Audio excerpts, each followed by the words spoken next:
Olá pessoal, eu me chamo Maria Júlia e eu venho hoje aqui apresentar um pouco sobre o projeto Instrumentos para a Gestão de Recursos Hídricos em Unidade de Conservação, o caso do Parque Nacional da Tijuca. O objetivo desse projeto é analisar os instrumentos que são utilizados para a gestão dos recursos hídricos em unidade de conservação, a fim de auxiliar o gerenciamento hídrico e expor as dificuldades presentes na sua aplicação, tendo como foco o Parque Nacional da Tijuca, que está situado na área urbana da cidade do Rio de Janeiro. Dentre os documentos analisados estão o SNUC, que é o Sistema Nacional de Unidade de Conservação, a Política Nacional de Recursos Hídricos, o próprio Plano de Manejo do Parque Nacional da Tijuca, a Política de Pagamentos por Serviços Ambientais e sites de algumas instituições. Abordando um pouco sobre cada um desses documentos, nós começaremos com o Sistema Nacional de Unidade de Conservação, que é também conhecido por SNUC. Esse documento teve como objetivo criar critérios e normas quanto à criação, à implantação e à gestão de unidades de conservação. Por isso, pode-se dizer que o SNUC ele garante a preservação, conservação e manutenções das áreas das unidades de conservação, além de prever o pagamento por serviços ecossistêmicos. Contudo, a sua implementação efetiva se fundamenta a partir do Plano de Manejo, que é o documento técnico que estabelece o ordenamento territorial e as normas de uma unidade de conservação.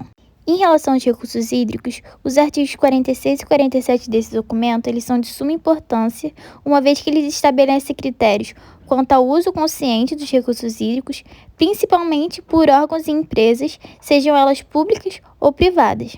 Indo ao próximo documento, nós temos a Política Nacional de Recursos Hídricos. Essa política ela trouxe grandes mudanças no antigo Código de Águas brasileiros, baseando-se nos princípios de proteção ao meio ambiente, desenvolvimento sustentável e gestão participativa. Foi a partir desse momento que a água ela passa a ser um bem de domínio público, dotado de valor econômico e com gestão compartilhada. Indo agora ao Plano de Manejo do Parque Nacional da Tijuca, achamos importante abordar 4 tópicos: os fatores bióticos e abióticos do parque, sua história, ações de proteção de recursos hídricos e conflitos existentes. O clima do parque é denominado clima tropical de altitude, uma vez que seus relevos chegam a 1.021 metros de altitude. Já essa fauna e flora faz parte da Mata Atlântica e abriga 1.619 espécies vegetais e 328 espécies animais.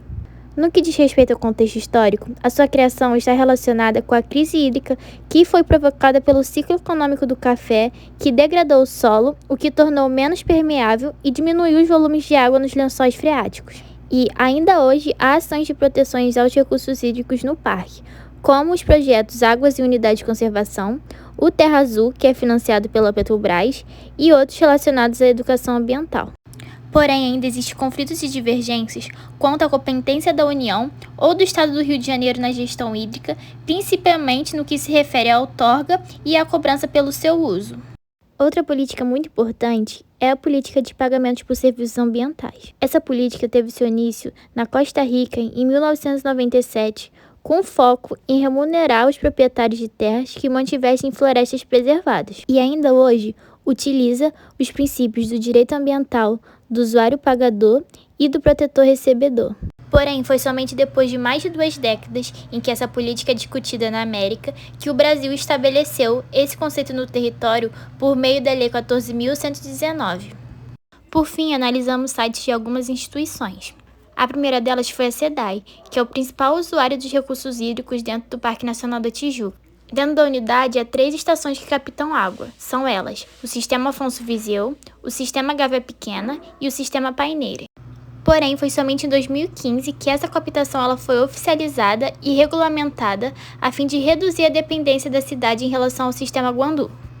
Foi analisado também o site da Agência Nacional de Águas e Saneamento Básico. Essa instituição tem por função implementar e coordenar a gestão compartilhada e integrada dos recursos hídricos e regular o acesso à água no Brasil. Por fim, analisamos o site do INEA, que é o Instituto Estadual do Ambiente do Estado do Rio de Janeiro. Essa instituição, entre outras funções, realiza processos de autorizações, outorgas de recursos hídricos, processos de licenciamento ambiental, autorizações, anuências e certificações para usuários de recursos hídricos no território fluminense. Muito obrigada pela atenção.